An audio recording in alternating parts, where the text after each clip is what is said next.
vocational services? Because it focuses on the contribution of the vocational skills, okay, to how we can solve the problems of the community. That means how our work can actually help the community to solve a lot of problems. And the objective of my talk today is basically to encourage, okay, and foster a high ethical standard of occupational safety in the country. Basically, we can understand that occupational safety and health, there's so much of opportunities in this field, you know, and something says that I'm talking to the wrong group of people, but then it is actually creating an awareness. Okay, maybe you can actually talk to the others about what we are do and everything. We must understand. I want to share the screen. Can you see the screen? Hello, can you see the screen? Yes, yes. Can see, thank you. Yes, can. Yes, we can see. See? We're already on the last page today. Yeah, finish so fast. Okay, can you see that? Okay. Yes, yes. I'm going to talk about what are the opportunities. Actually, when we talk about these opportunities, we are actually the opportunities of saving lives in the workplace. You know, and why? Because this talk is to highlight the opportunities which exist in the field of occupational safety and health and how we can explore this. As I told you, how are we going to do it? Because there are a lot of hazards in the workplace. Too many hazards. We have chemicals, we have radiations, we have sharp objects, we have machineries, you know, we have electricity, so much of hazards in the workplace. So in Malaysia, what they have done, we have come up with a lot of laws in the country. We are having two laws.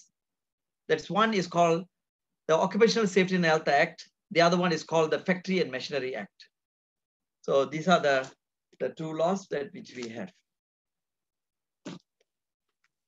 And from this law, it gives us the opportunity to serve the community. There is nothing on this earth to be prized more than saving lives. You see? Actually, I reworded this from a WhatsApp message that I received today. So I put it as there's nothing on this earth to be prized more than saving lives. And that's the reason why I think I'm in the right field doing occupational safety and health. I'm a trainer. I'm a lecturer. I also I'm an auditor as well as a consultant. What are the opportunities? Let me tell you one by one. The first opportunity in this field is occupational safety and health officers. We can create occupational safety and health officers. Why? Because the law says so. We have an occupational safety and health regulations in the country, which requires certain projects or certain industries to have occupational safety and health officers. For example, construction projects worth more than 20 million ringgit, they are required to have a safety officer. Or even, Tiago sir was talking about building bridges. It falls under engineering works.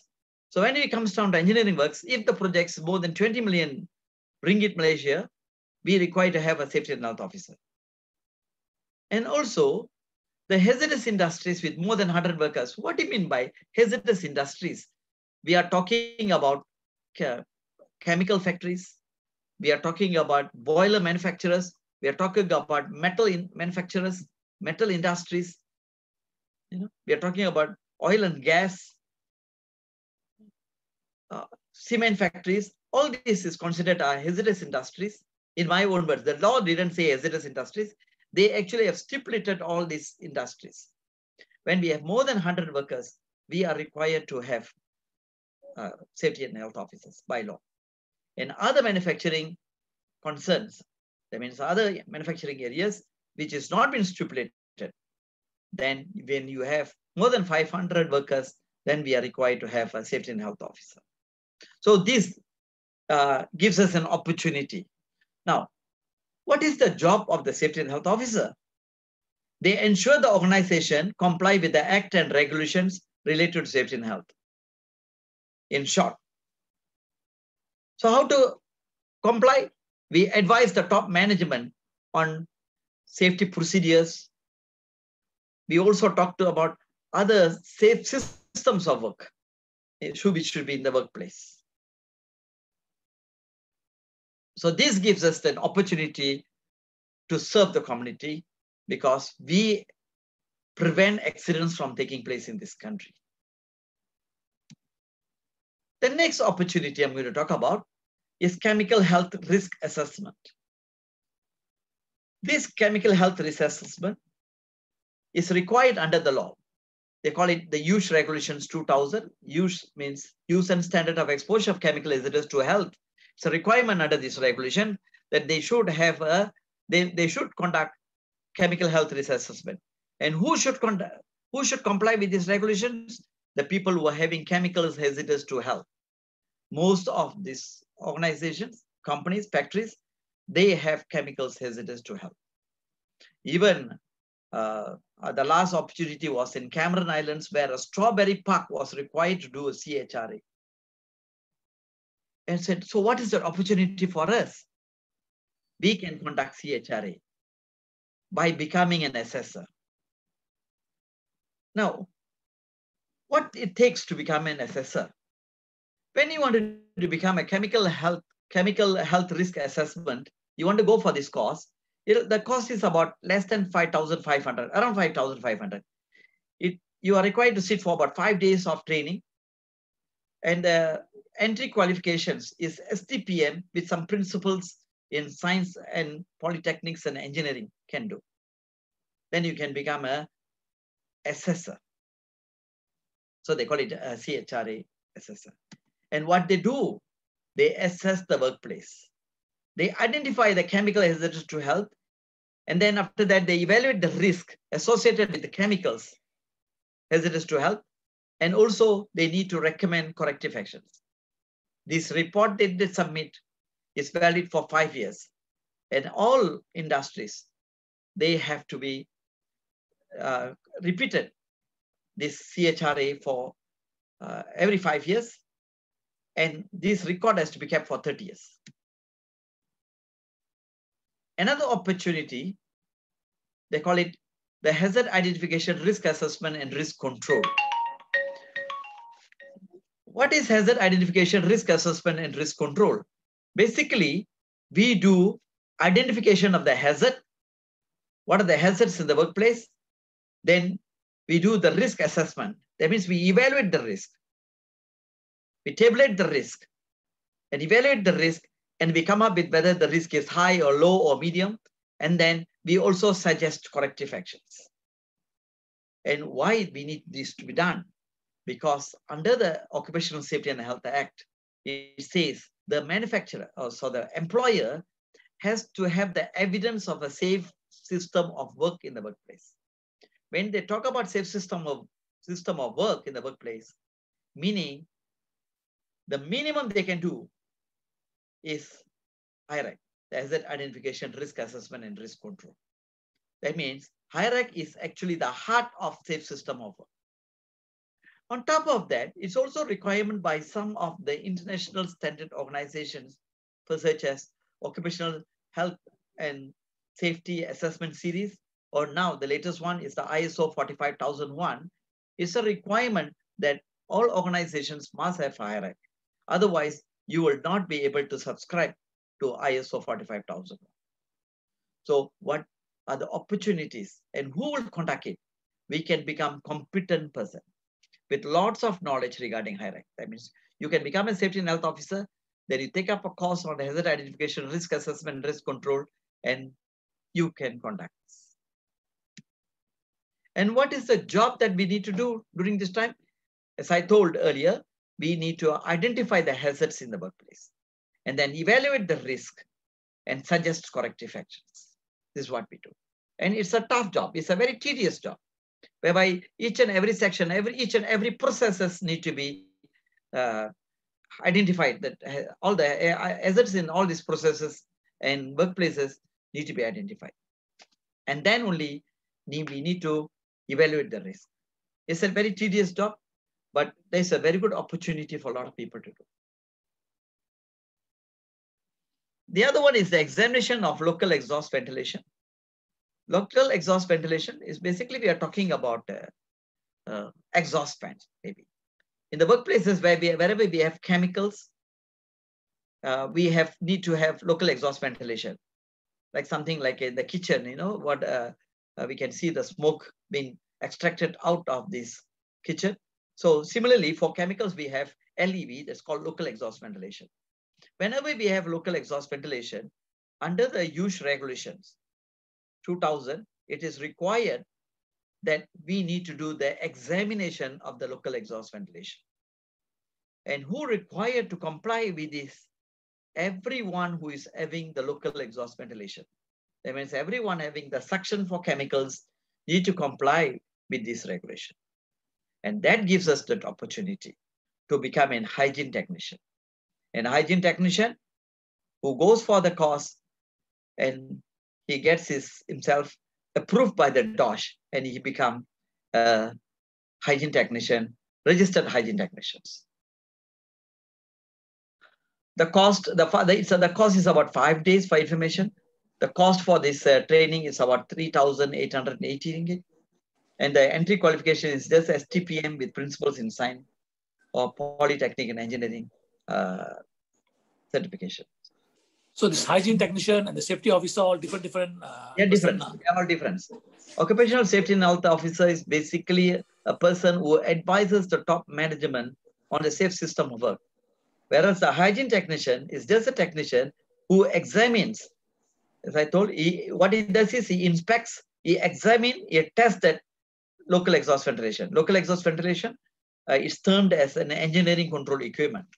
And after this examination, they need to submit a report. So it's totally different, President. Then we have what you call it as opportunity in noise monitoring. Why noise? Because noise is one of the hazards which is easily found in any workplaces. And now the latest regulation on noise was in 2019, that is the year before last year. So June 1st, they come up with this regulation and they say all employers need to identify excessive noise level in the workplaces. What do you mean by excessive noise level? When the noise level is above 82 decibels. 85 was the old one before the year 2019. If the noise level is above 82 decibels, then it is required the employer to act. So they need to identify. So that gives us a very good opportunity for us to conduct noise monitoring. And who does the noise monitoring? Hygiene technicians too. And this is entirely different from the hygiene technician for the local exhaust ventilation. And the job, they need to monitor the noise level inside the plant to help recognize the areas with excessive noise level and then submit a report. This is another opportunity which we have.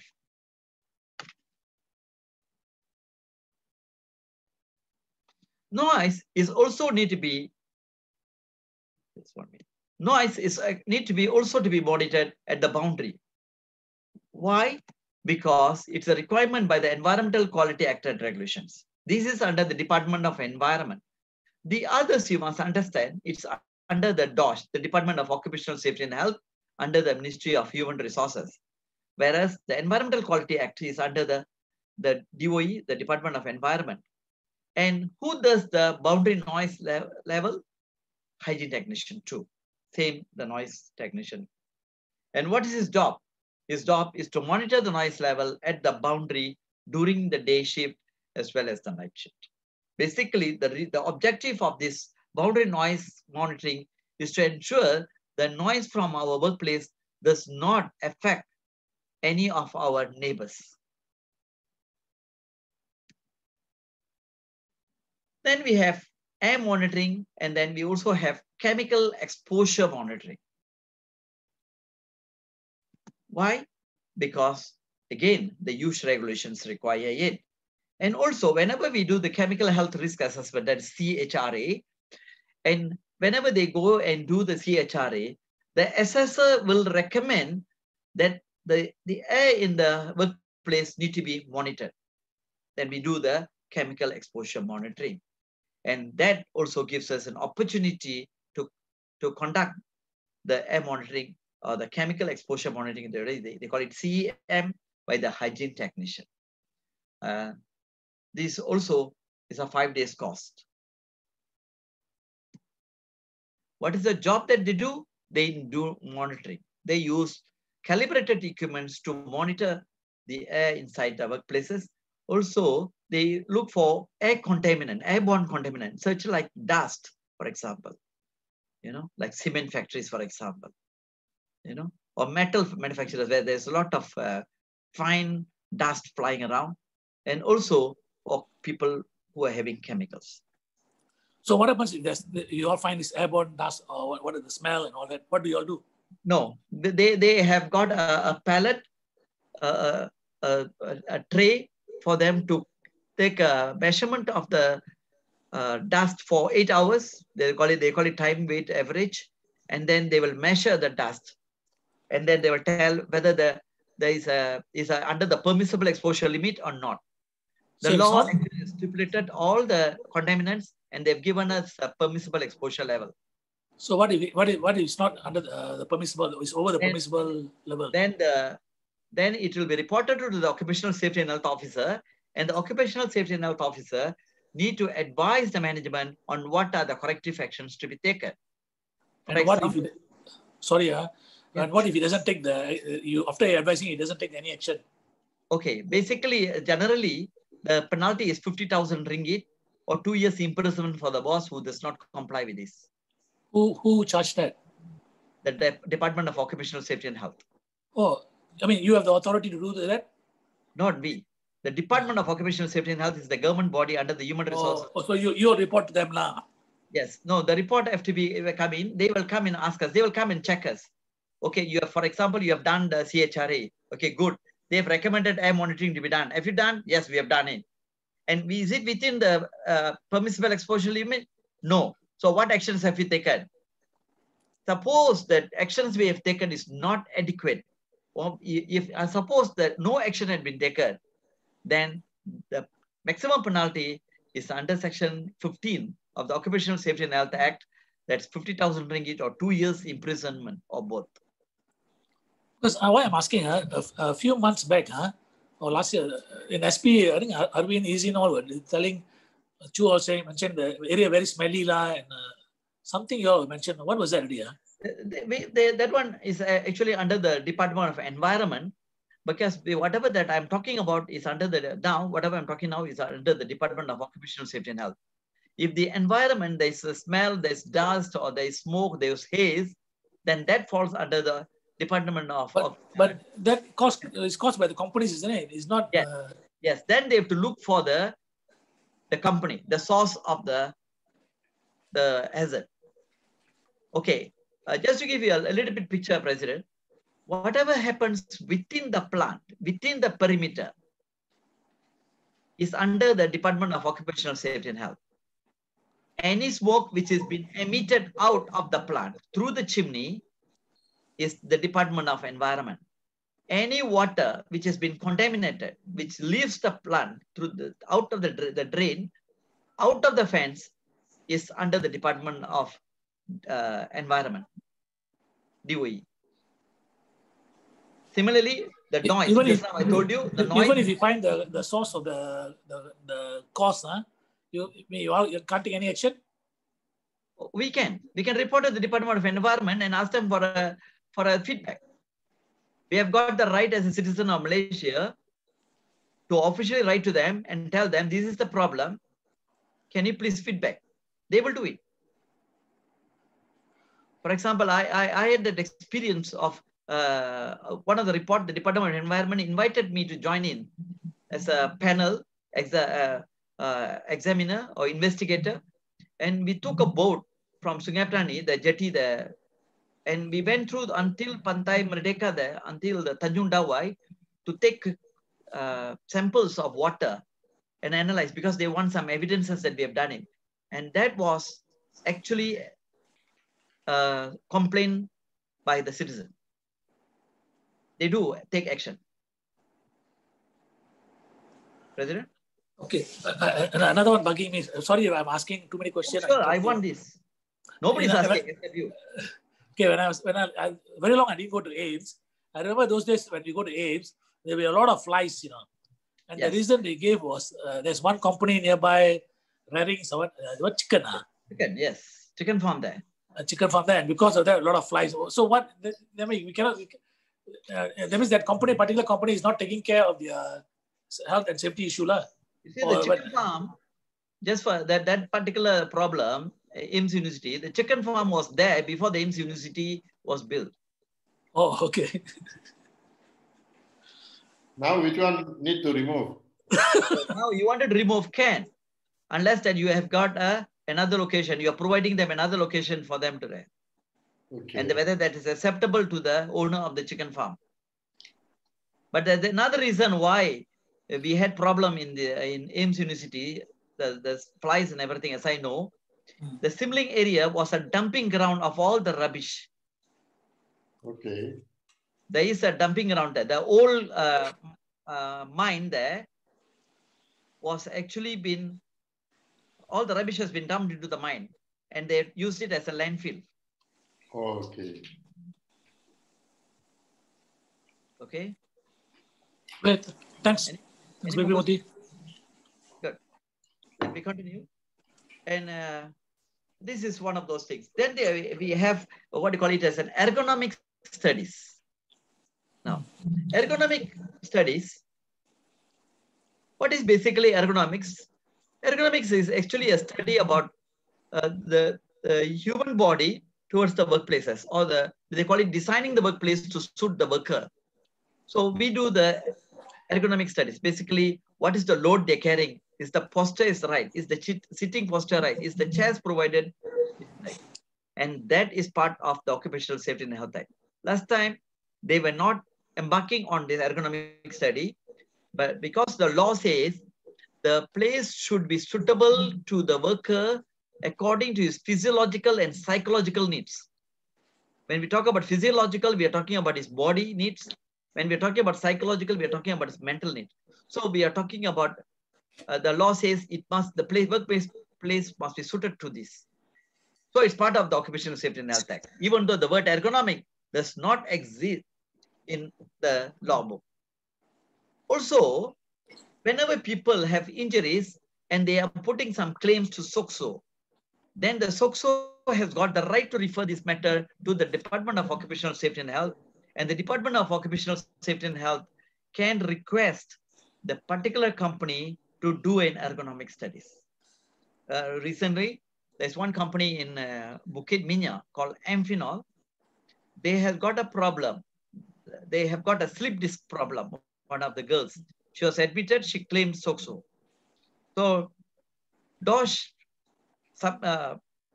gave a summons to the Amphenol management, or a show cause letter for that matter, saying that why action shouldn't be taken against them for not providing a safe workplace for the workers.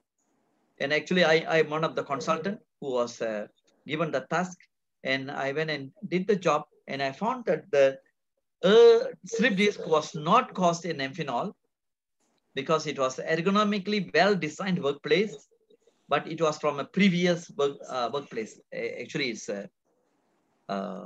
one company in Malacca. I don't want to name the company. And that was the company which has created the problem. So ergonomic studies is a must now. And that gives us an opportunity.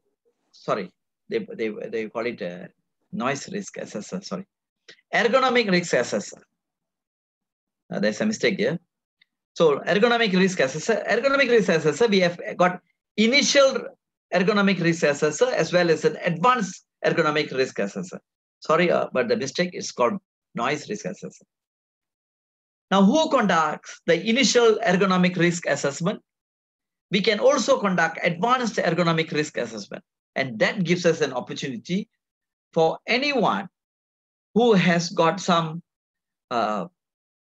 medical backgrounds, or we have engineering background, or we have done an ergonomic risk assessment initial studies for them to do this advanced risk assessment. And they can do. This is a very big opportunity. Basically, I'm encouraging for some of my friends who have been attending to this, Mr. Janagan, Mr. Prabhakaran. Prabhakaran, for your information, is one of the successful person out after my class. Thank you, sir. Then these are the main part. And there are also other opportunities. For example, we can become a CIMA competent person. CIMA is called Control of Industrial Major Accident Hazard. That means big industries. For example, in Gurun, we have Petronas Fertilizer, and they have large quantities of ammonia there. So they require to do this study, and we need a competent person, and that's an opportunity open for a lot of us. And then we also have indoor air quality assessor. If we find people are sick, they call it sick building syndrome. If there's a complaint from the doctor saying that the place is not conducive, then they need to do indoor air quality, and that is to be done by an assessor. And then we also become an occupational health doctor. Who can become an occupational health doctor? Because I think we have two doctors here. Fully registered medical practitioner can become an occupational health doctor. Basically, they allow to do medical surveillance for people working in the companies, and they also can do audiometry tests. So this is basically very important for medical students, like for example in AIMS University and everything. These opportunities. Recently my relation also took up an occupational health doctor, is successful. And then we also have an opportunity to become an occupational first aider, or occupational health nurse, occupational health nurse. Who can become an occupational health nurse? People having registered themselves with the nursing board or the medical assistant board, then they can become an occupational health nurse. And also we can become an occupational first aider, okay? Or you can become a trainer in occupational safety and health. This is a fantastic field. Mr. Prabhakaran is also, for information, is a very well-known trainer. And also you can become an occupational safety and health auditor doing ISO 45001. So these are the major opportunities which we have in the field of occupational safety and health. So in short, there are so many opportunities to save lives in this workplace by becoming a competent person in the field of occupational safety and health. For example, you can become a noise risk assessor, so whereby you can protect the workers for people becoming deaf. You can become a safety and health officer. You protect the worker from being injured. You can prevent a lot of death. You can do becoming an assessor, by becoming a CHRA assessor, whereby the people who are exposed to these chemicals are being saved. Just for information, just to share one story, I went to one company and I asked, do you know that chemical is dangerous? The girl does not know what is the danger of the chemical. The chemical, I think, is known as, if I'm not mistaken, is methylene chloride. And I know that it is a suspected carcinogen and cause cancer. But the girl is not aware. Why? Because I think we have not used a competent person to educate the girl about the danger of these chemicals. So I think that ends my talk. I'm open for questions, please. Please PP Moorthy, ask. there's not Yeah. the job opportunities mentioned, huh? Yes. Roughly, what's the income rate? I mean, what's the expected income, huh? Okay, the starting salary of a safety and health officer is about, basically it's about 3,000 ringgit. I may say 3,000 ringgit is the minimum. You see? you do the CHRA, chemical health risk assessment. If there's a big company having a lot of chemicals, you can even charge them about 10,000 ringgit. You become a noise risk assessor, you can charge them about 4,000 ringgit. You can do ergonomic risk assessment and you can charge them about 10,000 ringgit. For information, there's one friend of mine who is working in University of Science Malaysia. She's also a doctor. She's a PhD holder. And she is a ergonomic risk assessor, a very well-known ergonomic risk assessor. And she earns monthly about 20,000 ringgit. Easily.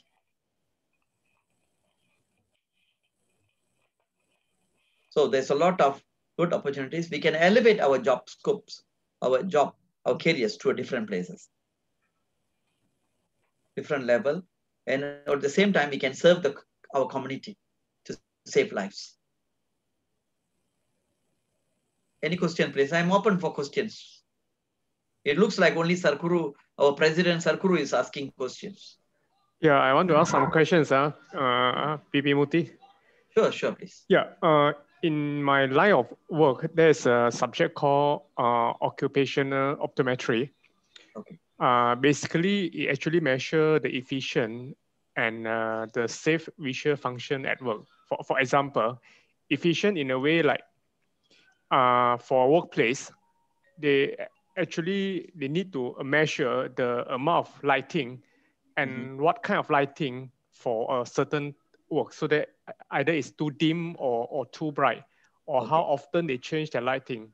So I think this apply more to bigger factories.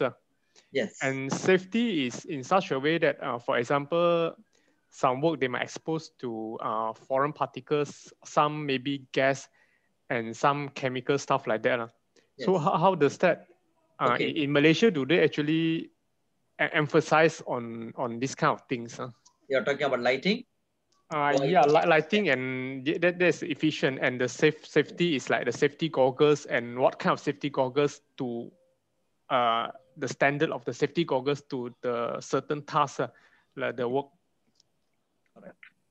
Thanks, Cho. There's a lot of questions actually been embedded into that one particular question that you asked. Number one, we talk about lighting. In occupational safety and health, the DOSH has got a guideline. The guideline is called Guideline on Lighting in Industrial Workplace. So there's a guideline on that. What is the how many lux should be inside in certain work areas? For example, if you are using a very precision work, what should be how many lux should be there? If it's going to be a walkway, should be the lighting standards? So there's a standard stipulated according to the guidelines of lighting in the workplace. Okay. So that's part one. So we have got a guideline. Okay. And then number two, when we are talking about chemicals or gases, that falls under the chemical health risk assessment. Meaning the person who goes inside the plant, he will do an assessment to see whether or not the chemical or the gases are actually chemicals, whether are they going to be very hazardous to health or not. That is CHRA. You see, but then please bear in mind, CHRA is only for chemicals hazardous to health. What happens if the chemicals are explosive?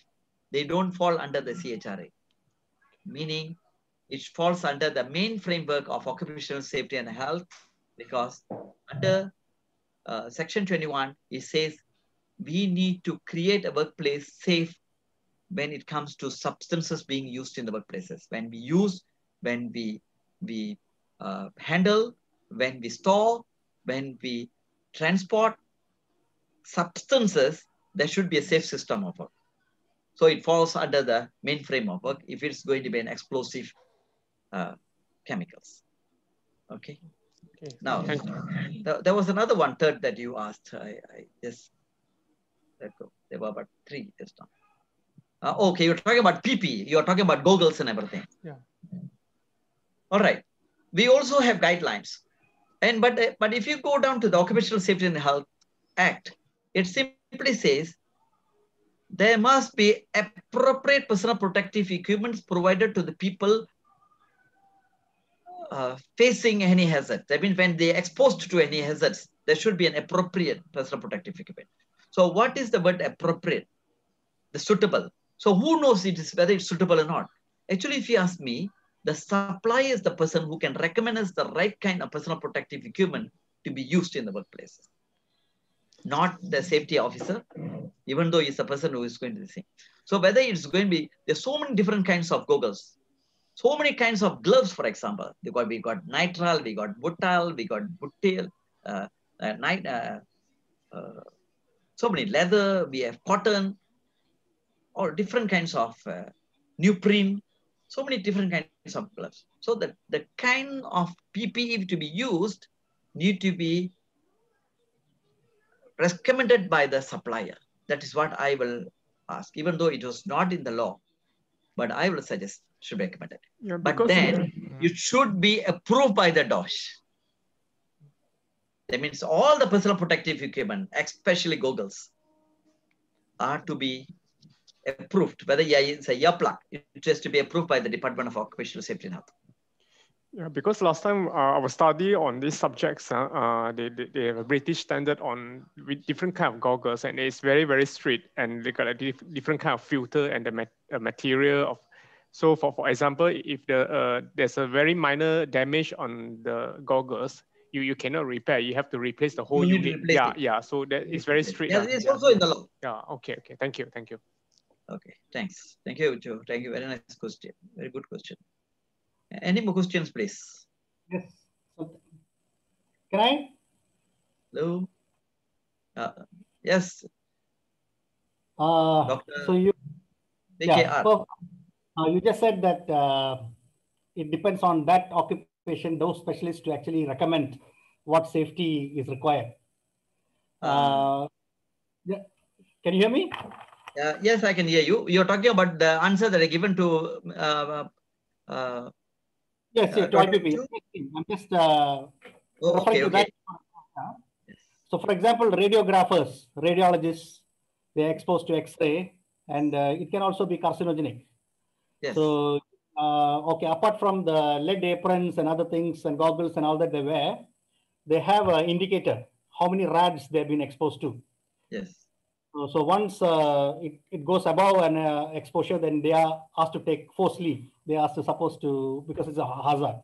Yes. So do these indicators exist for various other no. It does not exist in the Occupational Safety and Health Act. No. Okay. It's specifically for your medical field. Okay. All right. And even we have guidelines on personal protective equipment by the Department of Occupational Safety and Health. Nevertheless, it is not. This has not been stated. It's quite general.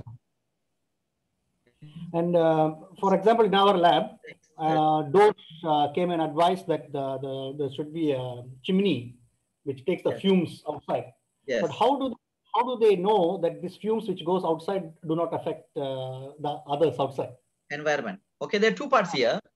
Number one, I told whatever within the area, within the workplace, we use the word within the plant. That means even your place, that is under the Occupational Safety and Health Act. So under the use regulation 2000, it's a requirement that all local exhaust ventilation, the one you're talking about, that section is called local exhaust ventilation. Okay. And that fall under the use regulation 2000, whereby it says this has to be inspected once a month by the owner. Owner means the employer, and it has to be examined thoroughly by a hygiene technician once a year. That is under the use regulation 2000. But now, what goes out? It does not fall under the Department of Occupational Safety and Health. It falls under the Department of Environment. So the Department of Environment, they have got their standards, and they will have to monitor and see what goes out and see whether it is within the permissible exposure limit. Okay, so is there a block or a limitation on the chemicals we buy? by the The quantity? yes, quantity and the product, because you say if it's an unsafe chemical, even for research and other purposes, we should not be allowed to buy it because No, they have not limited. They have not limited that. Okay. You can buy the quantity, but the moment if the chemical it is more than the threshold quantity stated in the SEMA regulation, then you have to do a control of industrial major accident hazard assessment diary. If it's Okay. within the threshold. So there's a table under the SEMA regulation. Okay, so even our lab has got a big table which says how many times we should inspect in a month, which follows to the next year and all that. The local exhaust ventilation, is it? Yeah. For all the chemical hazards, everything. Yeah, so it has to be it's kept there. Right. My last question, my final question. Sure. For you said the record should be maintained for 30 years, 30, is that right? Yes. Any reason for the 30 years? Because the 30 years, the chemical health risk assessment report need to be kept for 30 years. Even the noise risk assessment report need to be kept for 30 years. Basically, because of the chronic nature of the hazards. Meaning the effect of this chemical will be not immediate. They are not acute. They are very chronic. So it will know in a few years' time. Even if an employee working in your lab, if he resigns or he retires, and after a few years, if he finds that he's sick due to some hazards which he had been exposed in your lab, he has got the right to be examined by a occupational health doctor. And if the occupational health doctor says, yes, it is because of the exposure of this chemical in that particular lab, then the person can sue the employer, the former employer. So that is the reason. That's the time that they want to see the chemical health risk assessment report. But the validity is only for 5 years, but kept for 30 years. Oh. Thank you. Thanks, sir. Any questions, please?